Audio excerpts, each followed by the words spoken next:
Xin chào các bạn, mình là Tùng. Hôm nay chúng ta sẽ đến với phần thứ hai, Kafka với Spring Boot, buổi thứ 6. Ứng dụng Producer Consumer đầu tiên với Spring Boot. Thì mục tiêu bài thực hành này thì mình sẽ xây dựng ứng dụng Spring Boot là Kafka Producer và Kafka Consumer. Thì Producer sẽ sinh ngẫu nhiên một số và ghi vào random number topic.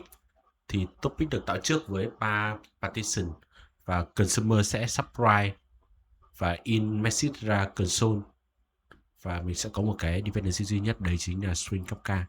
Thì string Kafka producer ở đây mình sẽ lập nịch để cho nó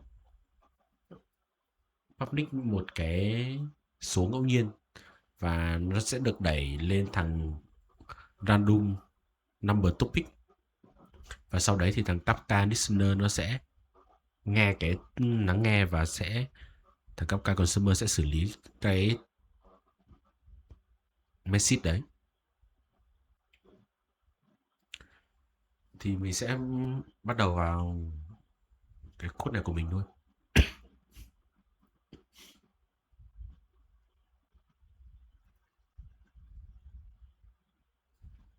Đây, ở đây mình sẽ có một cái project là thằng Kafka consumer và một project là Kafka producer. Ở trong đây mình sẽ đã viết sẵn code cho các bạn. Đây thì đầu tiên thì mình sẽ phải chạy một cái Docker compose để mình tạo ra cái thằng Kafka.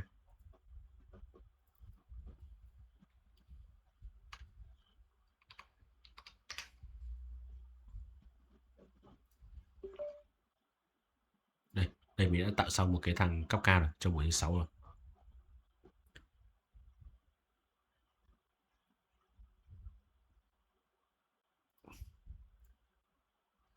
Ở đây thì mình sẽ giải thích một chút về cái cấu hình của thằng producer này. Thì cái đoạn này thì mình sẽ không nói. Thì ở đây mình sẽ có một cái thằng Kafka, đó là thằng Bootstrap server. Thì nó sẽ liệt kê ra tất cả các cái broker của cluster. Thì mọi người sẽ phải, ở đây mình sẽ có tạo một thôi thì mình sẽ khai một, còn đâu đúng là các bạn sẽ phải liệt kê ra tất cả các cái broker trong cái thằng cluster này. Thì ở đây mình sẽ có producer của mình. Ở đây thì mình sẽ có cái thằng key và value, và đây là kiểu của key và value thì cũng mình đang để là hai cái này là string. Thì template ở đây thì sẽ có default topic, thì thằng Kafka template thì nó sẽ send cái message đấy lên cái topic nào. Thì ở đây mình sẽ có cái thằng là random number. Tiếp theo thì mình sẽ có cái thằng, ở đây mình sẽ có một cái thằng, các bạn chú ý một cái thằng enable scaling ấy. Thì đây là thứ mà duy nhất mà mình thêm ngoài thằng string boot ra, thì nó sẽ được sử dụng để mình lập lịch xem là cứ sau bao nhiêu giây mình sẽ gửi message cho nó một lần. Thì như bạn thấy ở đây mình sẽ có schedule này, mình sẽ lập lịch cho nó là 1000, tức là mỗi giây mình sẽ gửi cho nó một cái message ngẫu nhiên. Thì mình sẽ dùng cái thằng template.send default này, mình sẽ đẩy dữ liệu lên, mình sẽ gửi dữ liệu lên cho thằng Kafka. Và các bạn nhớ nhé, thì từ cái thằng Spring Boot 3.0 ấy, thì cái thằng send này nó sẽ trả về một cái complete table feature, nó sẽ là non blocking nhé.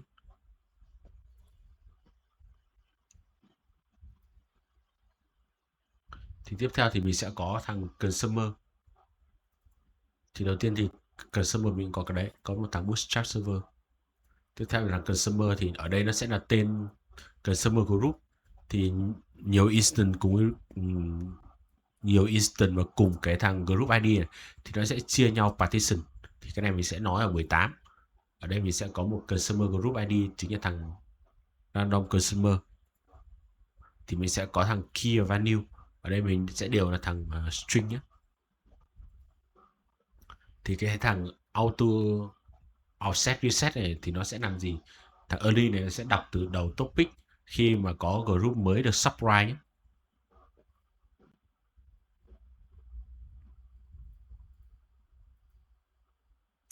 Tiếp theo thì ở đây mình sẽ có một cái thằng Đây một cái thằng random ấy, ở đây mình sẽ có Kafka listener thì nó sẽ lắng nghe cái topic nào thì nó sẽ lắng nghe cái thằng random topic. Method này sẽ được gọi mỗi khi mà topic có một message mới, nó sẽ đẩy về và nó sẽ xử lý. Thì bây giờ mình sẽ chạy. Đầu tiên mình sẽ chạy thằng consumer trước đi để nó lắng nghe trước. Sau đó thì mình sẽ public các cái message.